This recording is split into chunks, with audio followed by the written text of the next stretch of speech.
my name's Sally, and today I'm going to share with you my tips for the green horse. Whether you're a seasoned campaigner or a beginner, these tips are for you. I've helped hundreds of riders do the same thing, so let's get started with my tips for the green horse. So, of course, many of you have green horses or have had a green horse, and we all know that that can be quite a bumpy journey. But there are a few important things to keep in mind over everything else. When you're training the young horse, of course, you're going to encounter speed bumps and challenges, and it's going to be really hard. Now, that's normal. If you have a great day, then great, but you're not going to have great days, time after time after time. So I suppose the first thing to bear in mind is that if you're in a place in your life where challenges and hard training and difficult problems aren't going to work for you, then perhaps think about the horse that you're riding, and if you're looking for a green horse, perhaps think about whether you want to add those difficulties into your life right now. Maybe that's something for next year or later in the year or in a couple of years' time.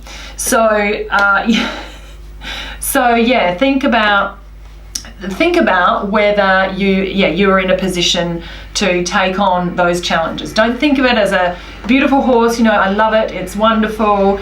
Think of it as challenges. Every day there's going to be challenges that you didn't even imagine come up. Are you prepared for that in your life right now? And it's perfectly fine not to be. And it's perfectly fine to say, actually, I never want to do that. That's not my cup of tea. But if you can plan that in sometime, then great. Okay, when you're actually training the green horse, of course, the most important thing is that it's going forward. And then secondary to that, but often goes hand in hand, is that there's lots of activity.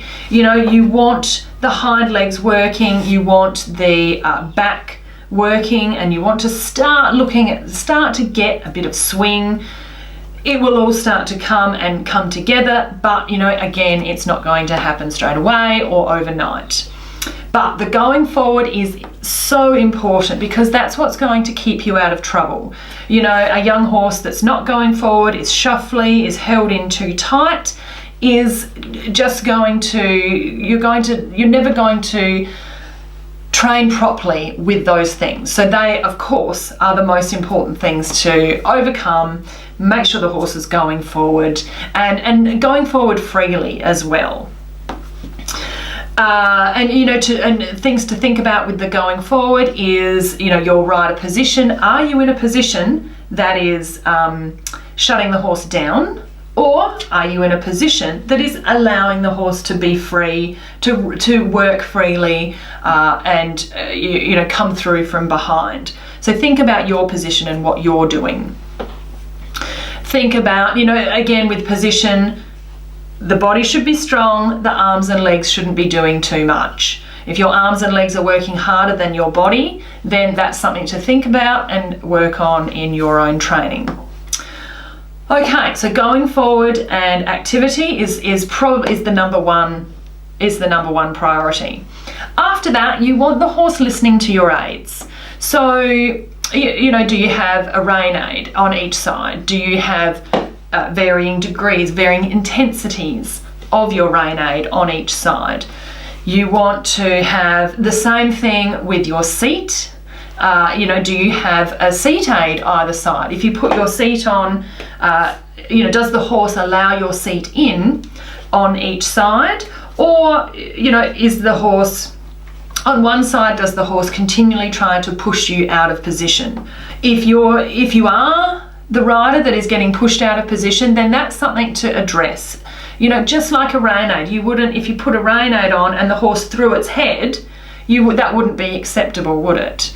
So the seat aid, where the horse throws you out of the seat, and I'm not talking, I'm not saying the horse is bucking or peg rooting, I'm simply saying the horse is just tipping or bumping or making life difficult when you do that. It's the same thing as that rein aid that's not working. You have to stay in position until the horse is submissive to that aid, until the horse wants to cooperate with that aid. And then the legs. Make sure your legs are working relevant to the level of the horse. You don't want to be, the horse might only have three settings for the leg aid at the moment. So be careful not to use 10 settings. That's what you're going to teach the horse, but the horse might not have it right now at this stage. So think about the settings within.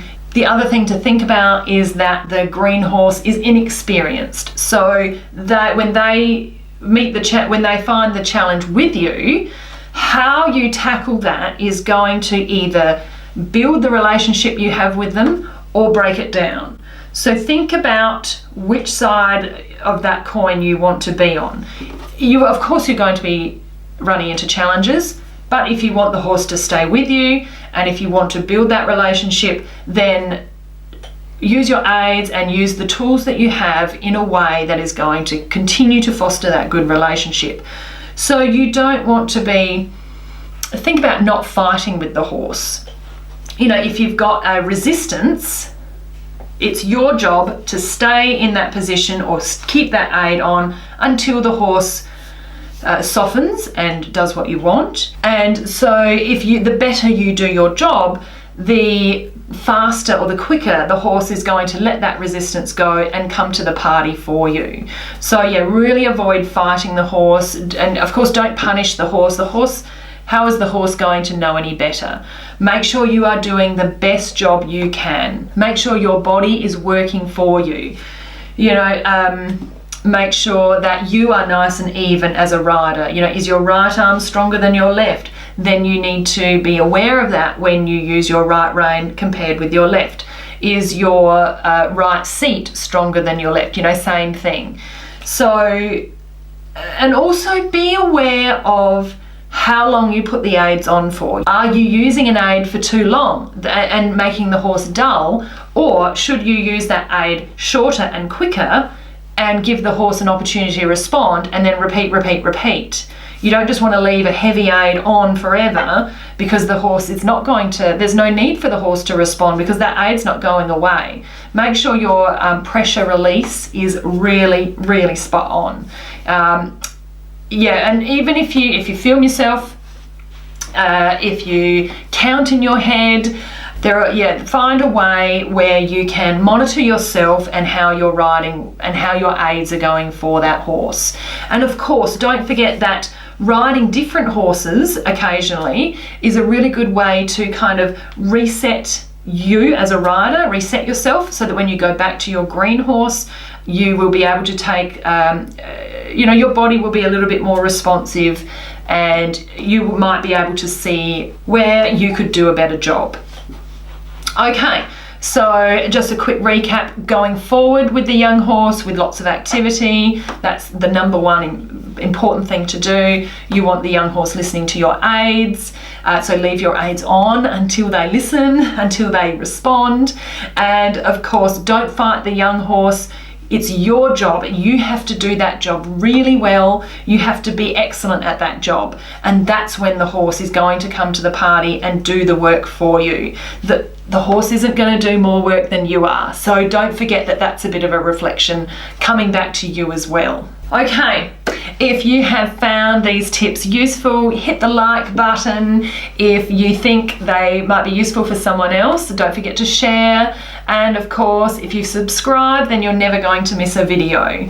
Thanks for joining us. I really appreciate your time. I'll see you next time.